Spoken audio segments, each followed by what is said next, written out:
Assalamualaikum warahmatullahi wabarakatuh. Selamat pagi Bapak Ibu Tuton dan rekan-rekan mahasiswa semua. Perkenalkan, nama saya Ingwi Cahya Saputra dengan NIM 0545940996.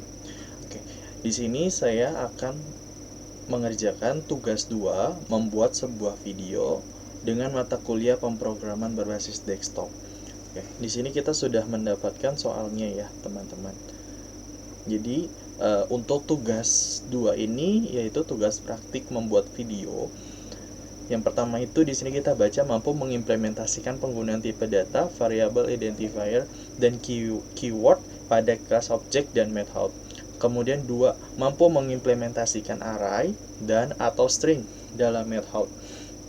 Yang ketiga, mampu mengimplementasikan struktur keputusan seperti if else atau if else if, switch case, nested if. Kemudian yang keempat, mampu mengimplementasikan struktur keputusan seperti for each, while, dan do while. Oke.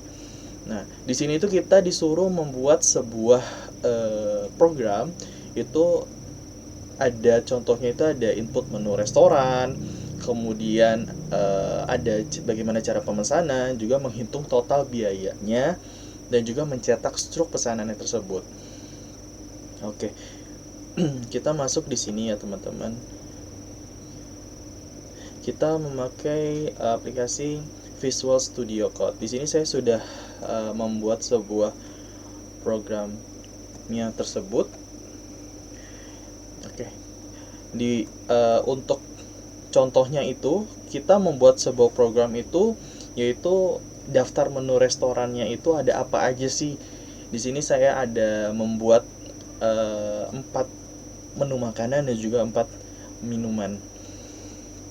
Nah, yang pertama itu nama aplikasinya itu kita namanya aplikasi restoran Java Food.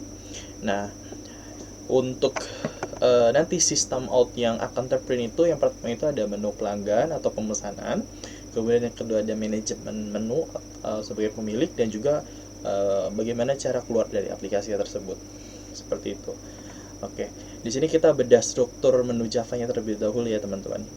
Nah, yang pertama tadi kita udah buat nih. Nah, di sini tuh saya itu membuat atribut atau variabel anggotanya itu, yang pertama itu ada nama, itu bertipenya itu string. Nah, fungsinya itu untuk menyimpan nama makanan dan juga minuman.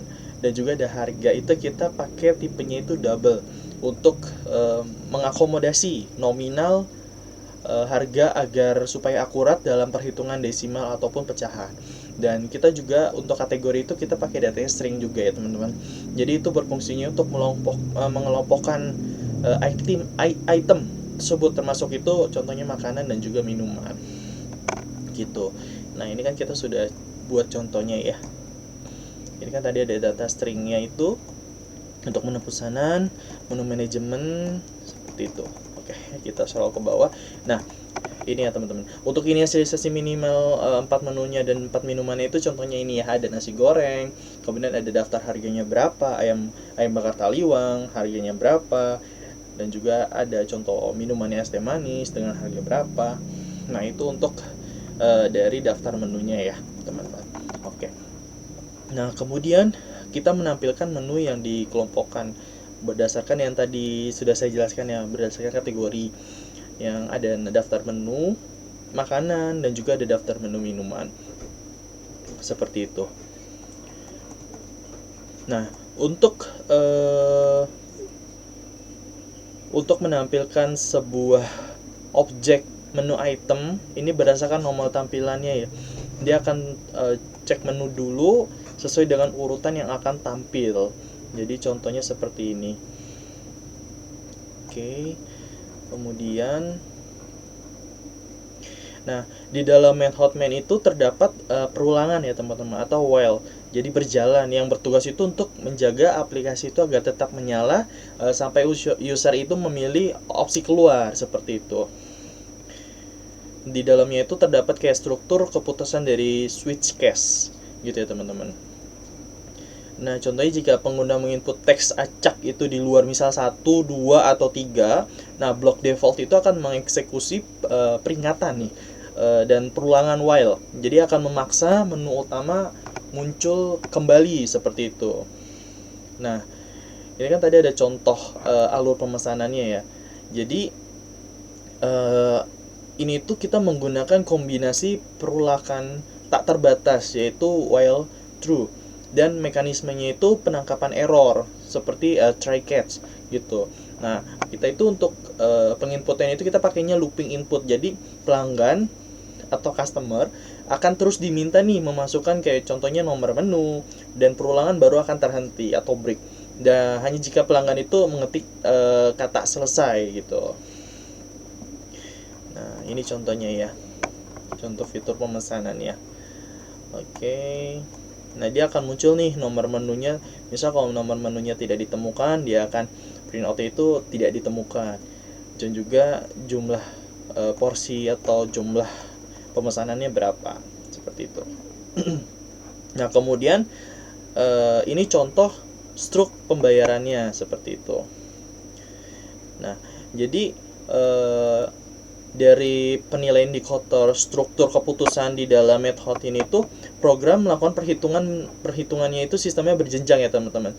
Yaitu yang pertama itu hitung total awal. Program itu menggunakan perulangan for. Jadi untuk menjumlahkan semua harga item dikalikan jumlah beli seperti itu. Dan kemudian untuk pencarian minuman termurah untuk promo, sembari menghitung total, program melakukan scanning. Jadi menggunakan if untuk mencari objek minuman yang harganya itu contohnya yang paling murah gitu. Nah, objek ini itu disiapkan sebagai item gratis jika total syarat itu dipenuhi. Seperti itu. Nah, jadi contohnya gini. Nah, ini untuk yang diskon ya teman-teman. Jadi contohnya jika total awal menembus nominal 100.000, itu nilai belanja setelah dikurangi promo minuman dari tadi itu akan dipotong lagi sebesar kurang lebih 10%. Nah, kalkulasi pajak dan pelayanan, pajaknya juga dapat kena 10%, dihitung dari nilai total setelah diskon. Nah, terakhir ditambah biaya pelayanan atau flat sebesar itu 20.000. Seperti itu. Ini contohnya. Oke. Nah,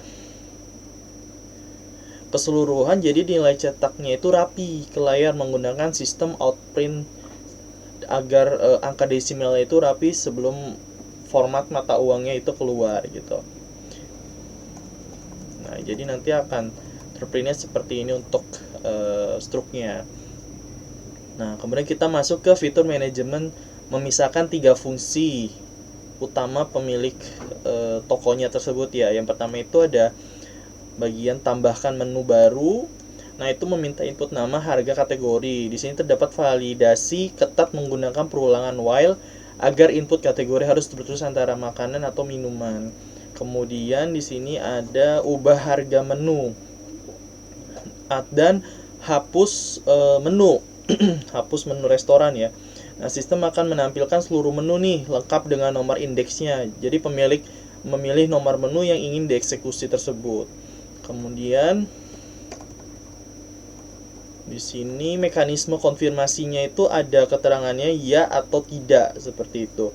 Jadi sebelum perubahan atau set harga atau penghapusan atau remove, jadi benar-benar dieksekusi nih ke dalam arahnya tersebut. Sistem menghadap ke pemilik dengan pertanyaan untuk konfirmasi seperti itu. Nah, ini contohnya ya teman-teman. Jadi sistem. Jadi ini hampir sama seperti yang di atas gitu.